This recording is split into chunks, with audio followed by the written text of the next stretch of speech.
just a few words, Mr. Lincoln. The story of the Gettysburg Address.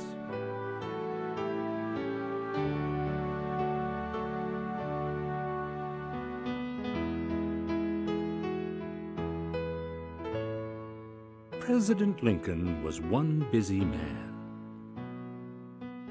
He had two big jobs. He had to free the slaves, and he had to win the war, the Civil War. It had begun in 1861, Americans against Americans. Some southern states had quit the Union. They wanted their own country, they said. But Lincoln couldn't let them run off like that. This was the United States, wasn't it? That's the way it had started. That's the way it should be. Besides these big jobs, the president had little jobs, too. He had to shake hands. Everyone wanted to shake the president's hand.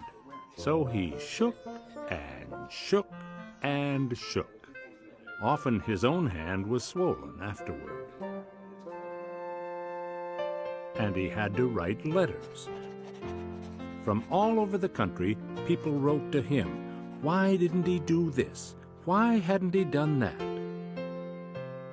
Some just wanted his autograph. He couldn't take time to write Abraham Lincoln, so he just wrote A. Lincoln.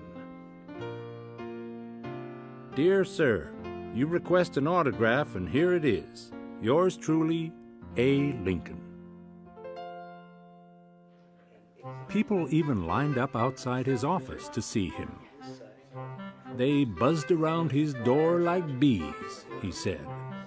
All had hard luck stories. When he could, the president helped them. He hated to say no. But sometimes there was a special knock on his door. 3 light taps and 2 loud thumps. This wasn't a hard luck story. This was the president's 10-year-old son, Tad. His real name was Thomas, but his nickname was Tad. Why? He was just like a tadpole, his father said. Wriggly. Tad and his father were best friends. Sometimes they played and roughhoused together before supper. Sometimes Tad went with his father to visit the soldiers. He'd wear his own uniform, carry his own sword, and ride his own little gray horse. Sometimes he'd walk with his father to the War Department for the latest news. Often the news was bad. For the first 2 years of the war, everything went wrong. The soldiers needed blankets, but the blankets they got turned out to be rotten. They needed knapsacks. The knapsacks fell apart. Worst of all, the South kept winning, battle after battle. Lincoln said his generals had the slows. They didn't move fast enough, or hard enough, or soon enough. Then, in July 1863, the Southern Army moved north. They were going to whip the Yankees on their own land. So they marched into Pennsylvania. Near the little town of Gettysburg, the two armies met and fought. For 3 days, cannons boomed, swords flashed, horses reared and screamed. It was a terrible battle. 20,000 Southern soldiers were killed or wounded. 23,000 Northern ones. The North won. Lincoln was thankful. Still, he felt sad. So many dead boys, not one of them ready to die, and the war wasn't even over. My heart is like lead, he said. People decided to build a special cemetery in Gettysburg just for the fallen soldiers. And they would hold a special service to honor them. They set the date for October 23rd, and they asked Edward Everett to speak. He was the grandest speaker in the country. He looked grand. He rolled out grand words in a grand way. But Mr. Everett needed more time to put his grand words together, so the date was changed to November 19th. Then the people thought the president should speak too. Not long, just a few words, they said. President Lincoln did have something to say, but he'd keep his speech short, he said. Short, short, short. He wanted to talk about why they were fighting, not just to win, not just to free the slaves, but to keep America the way George Washington had meant it to be, a country run by the people, for the people, all the people, united, with no hard feelings when the war was over. He wanted his speech to be just right, but, of course, President Lincoln was one busy man. Still, by November 15th, his speech was almost done. He'd even read it aloud to see how the words sounded. All it needed was another lick, he said. Tad wasn't around while his father was writing. He was in bed, sick. The doctor didn't know what was wrong. That was not a good sign, Mrs. Lincoln said. She was beside herself with worry. The president was too. He just hoped Tad would be better before he went to Gettysburg. On November 18th, Lincoln had to leave, and Tad was not better. His fever was still high. Of course, Tad had to take medicine, but he didn't like it. Sometimes only his father could get him to take it, and his father was leaving. It was hard for Lincoln to say goodbye, but he had to.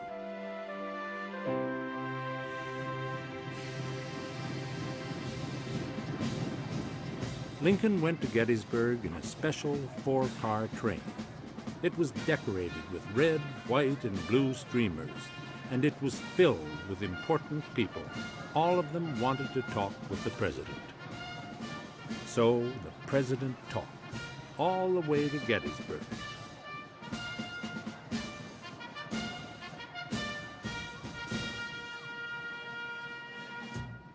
The story is told that Lincoln wrote his speech on the train, just scratched it out on the back of an old envelope. That is not true.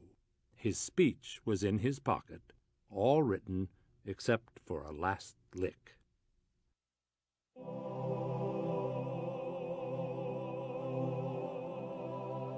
In Gettysburg, everyone wanted to honor the president. That evening, a group of singers sang to him and then asked for a speech. But the president told them he had nothing to say. If he tried, he might say something foolish. The singers didn't think much of that. They just hoped the president would do better the next day.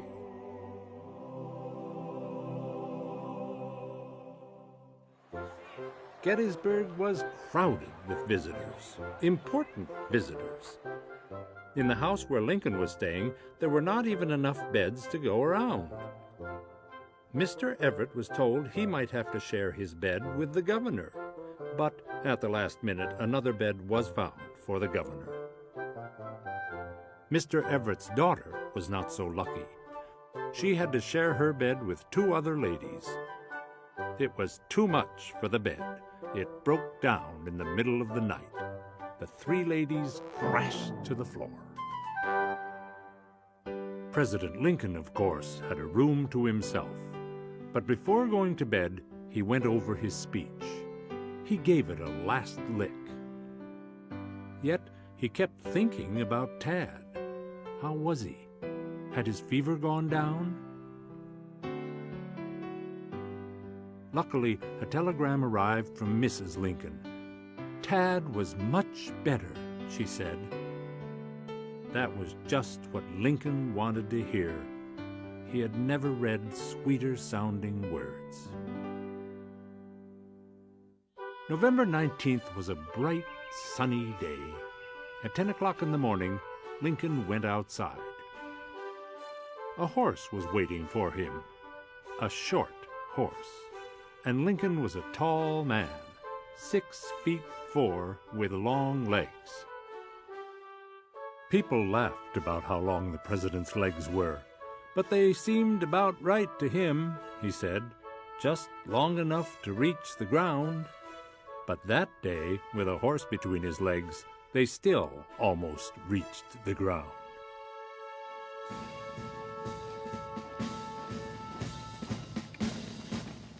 For the big parade to the cemetery, the president was given a bigger horse, a big, proud-looking chestnut horse. No one could miss Lincoln now. "There he is," people said. "See, in his high stovepipe hat." First came the band,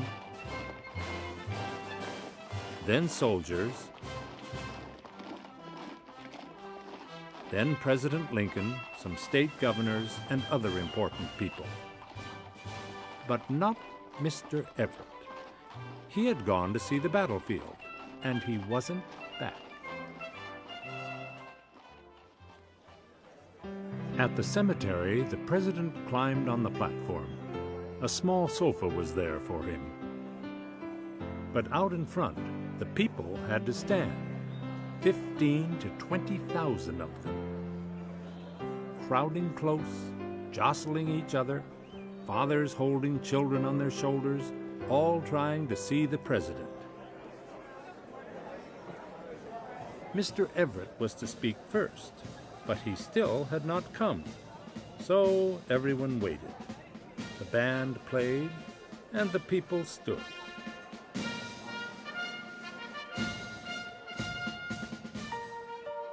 And the president sat, looking out at the fields, at all the fresh graves and wooden markers, thousands of wooden markers, and under every marker was the body of a fallen soldier.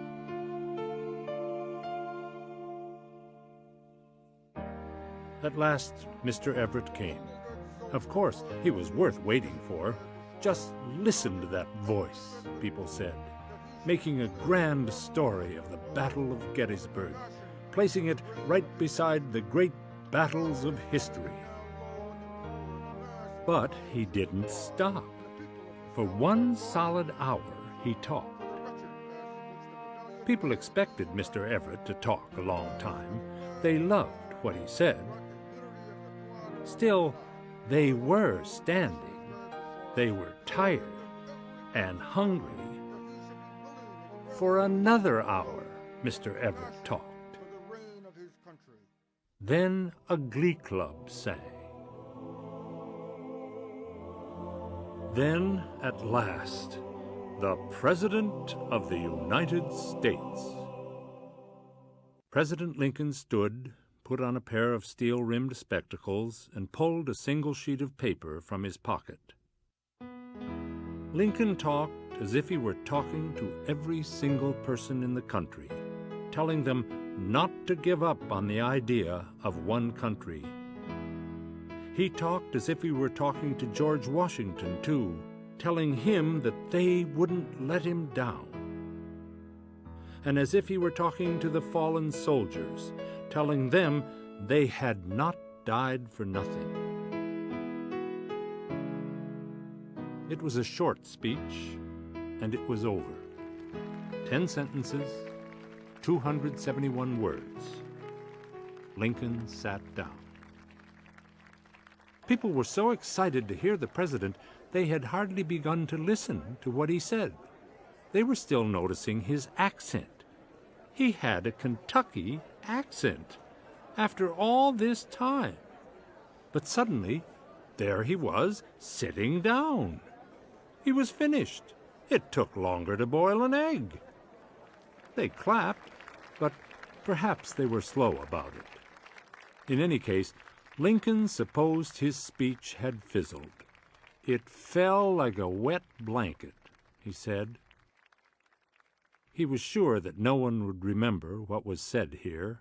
He'd even said so in his speech. All afternoon, Lincoln shook hands with the people of Gettysburg. When he got on the train that evening, he was tired. He put his long legs up on a train seat and he closed his eyes. He had no idea that his speech would be printed in newspapers all over the country and that people would read it again and again and praise it. Even Mr. Everett wrote to Lincoln. The president had said more in 2 minutes, Mr. Everett declared, than he had said in 2 hours. Americans agreed. They would remember Lincoln's words and go on remembering. It was one of the greatest speeches in American history. But by the time Lincoln heard what was being said, he was doing other things. After all, he was one busy man.